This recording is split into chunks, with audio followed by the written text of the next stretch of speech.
want to thank Ian, who has hidden behind this little place here, okay? I just want him to know we know where he is. And Katrina for that beautiful song. Oh, goodness. Thank you. Did he come back out? Yeah, okay, good. Let's see where, no, okay, all right, now.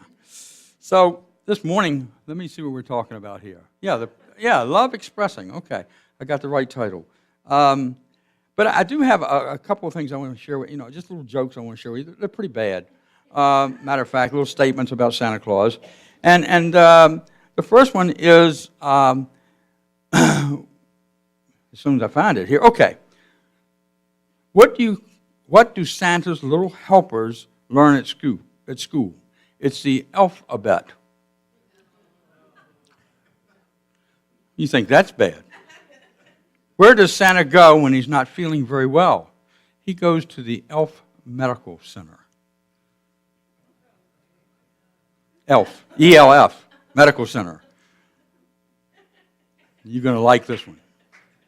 Which one of Santa's reindeers has the best moves? Dancer, you got it. She saw my pad. But anyway, no. And so, what do you call a cat who works for Santa? Santa Claus. C-L-A-W-S. Got it? Okay, all right, we'll stop. Heck with it. That's enough of that, okay? Well, there is one more. What do you get if you cross Santa Claus with a duck? You get a Christmas cracker. 2 people liked it. That's good. That's good. Okay, so let's get serious. And one of the things I want to do is I didn't do earlier is welcome the folks who are watching this morning, live streaming, and we welcome you and wish you a Merry Christmas also. And thank you for being with us this morning. So what we're talking about is this idea of expressing love this morning. And I just want to start off by saying that, and it's everybody really knows this, but literally think about it, the power of love is powerful. The power of love is powerful. You see, unconditional love is more powerful than anything man can create, like a locomotive. More powerful than the force of a hurricane, any force in nature. More powerful than segregation. Because Martin Luther King said in Alabama, as he trained those who went out to not fight, but to support the idea of equality. You have to love the people who are hitting you. You have to love the people who are spitting on you. You have to love the people who are taunting you. You have to embrace them in your heart as that happens. Because he understood the power of love. The other thing is we know is that love sustains us when we are hurting. Love of others and love of ourselves. Love comforts us when we are suffering. And we all suffer losses. Each and every one of us is part of living.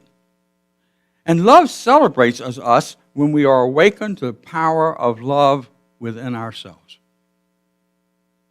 It celebrates because it demonstrates. It manifests. It grows. Of course, Paul said this in 1 Corinthians, the love chapter, 13th chapter. Love is patient. Love is kind. It does not envy. It does not boast. It is not proud. It does not dishonor others. It is not self-seeking. It is not easily angered. It keeps no record of wrongs. Love does not delight in the evil, but rejoices with the truth. It always protects, always trusts, always hopes, always perseveres. Love never, never, never fails. So what I want to talk about is maybe one of the ultimate understandings of love, hopefully, that love is a creative force that really brought us all here. I mean, from the beginning. It was love that was supported, if you would, and we can learn to manifest when we understand that it really comes from faith. A faith that there is something beyond us and in us at the same time. And the faith that says that we can be at peace. But to find peace, as we talk about, we have to go into the silence, don't we? That's where we really find peace. By going into the silence through the process of meditation. And as we do it, this peace, you see, grows and incubates within us. And so we have faith, and then we have peace, and then what manifests itself as the most wonderful of all creative sources is love. Love is divine mind. It is divine idea. It is divine expression moving in and through each and every one of us. It is what we are and who we are. It is how we show up, even when we don't show up what we think is love. Many times we are showing up as love.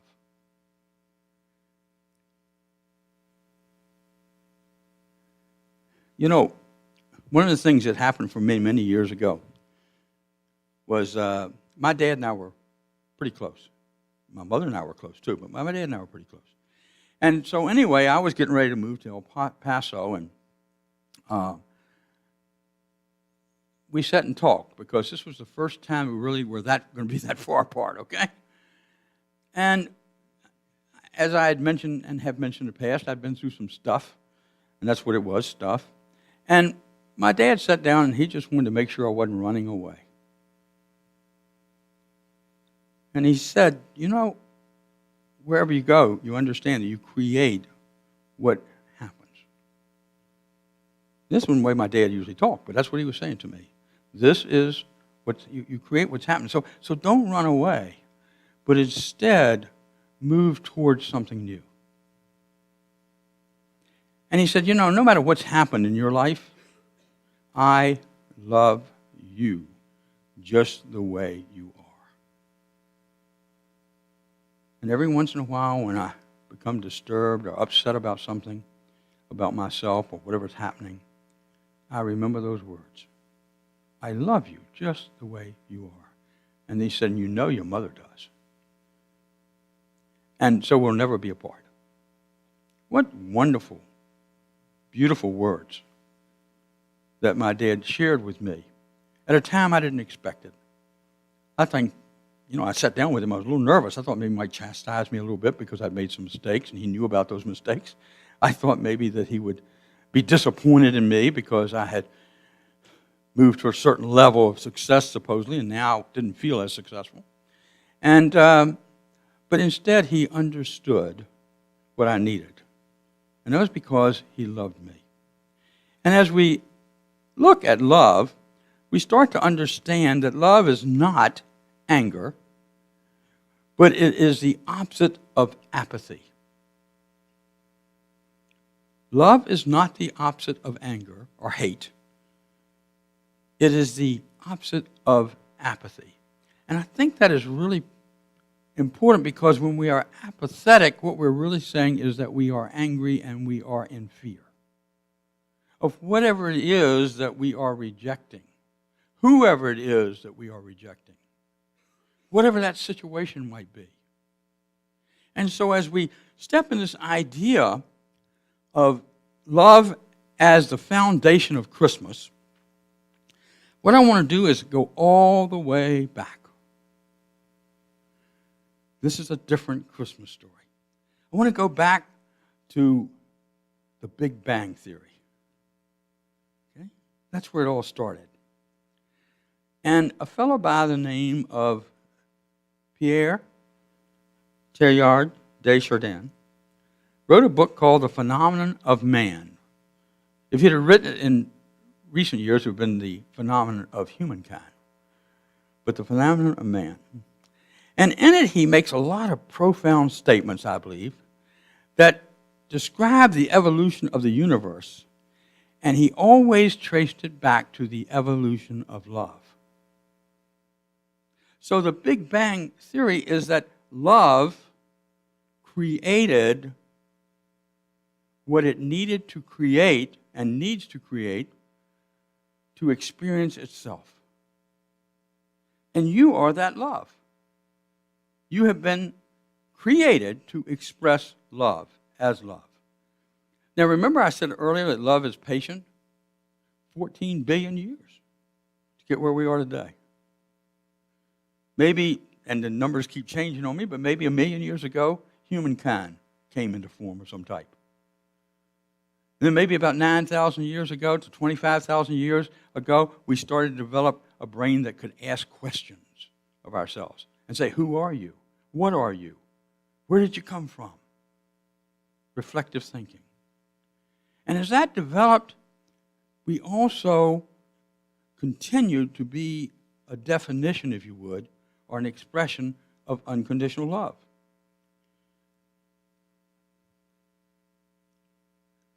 Pierre said, God is not remote from us.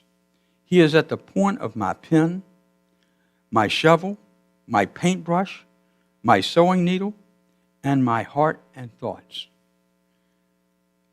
Everything that you do, he's saying, is an expression of the love that moves in and through you that you really are. So, he also said someday, after mastering, I love this statement, after mastering the winds and the waves and tides and gravity, we shall harness for God the energies of love. And then for a second time in the history of the world, man will have discovered fire. You know, that's what we're doing today. We really are starting to learn how to master love.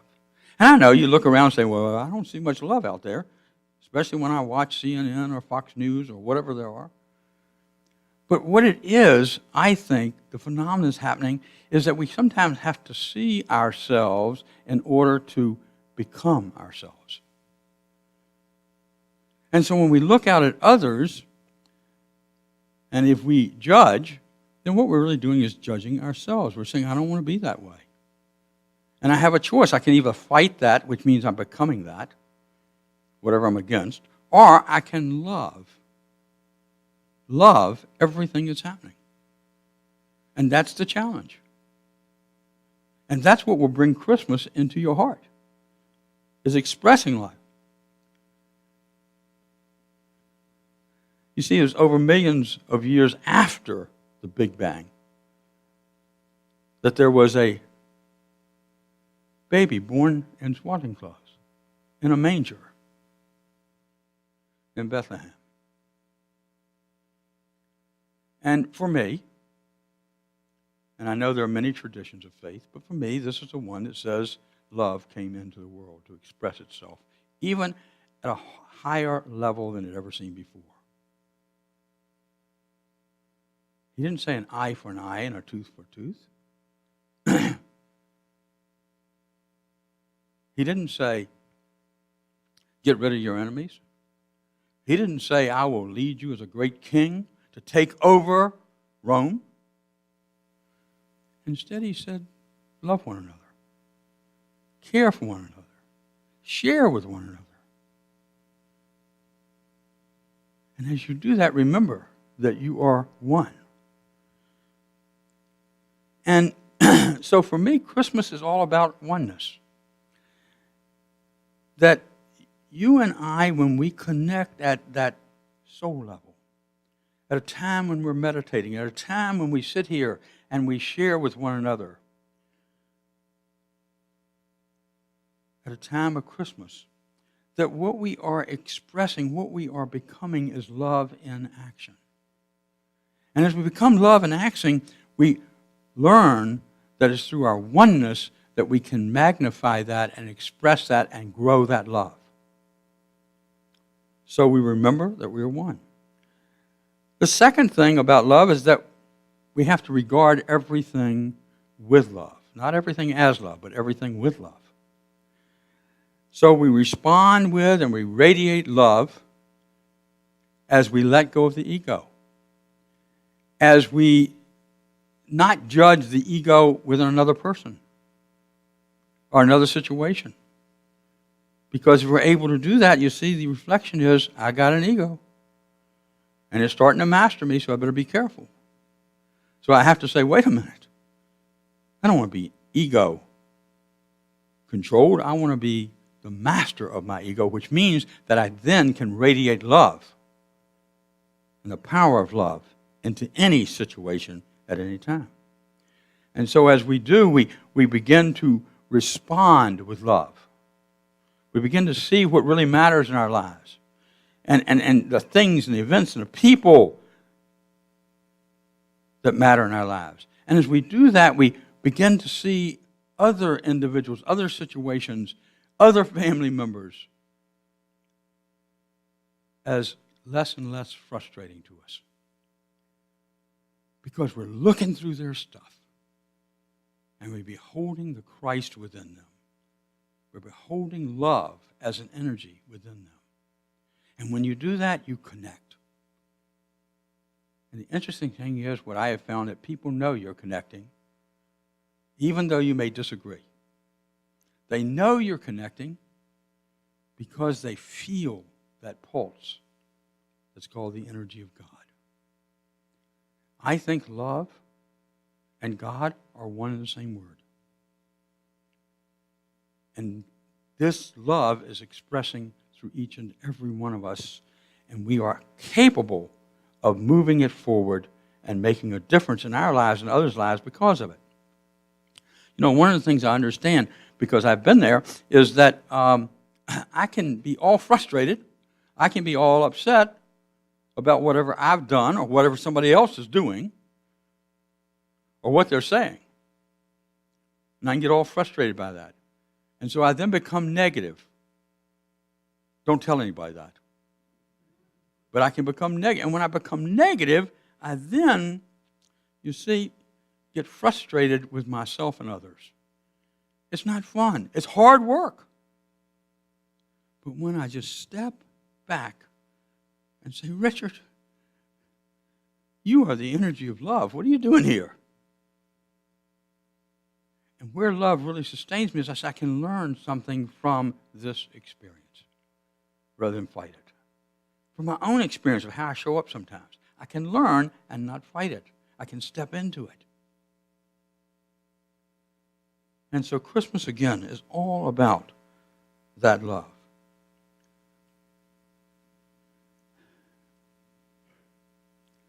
You know, there is faith and hope and love.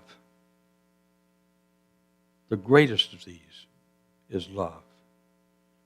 It is an energy. It is a force. It is powerful.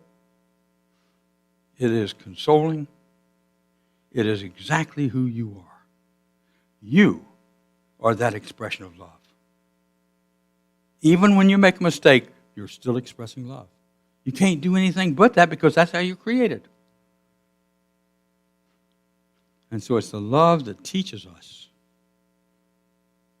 how to express ourselves in a more positive, action-oriented, caring way.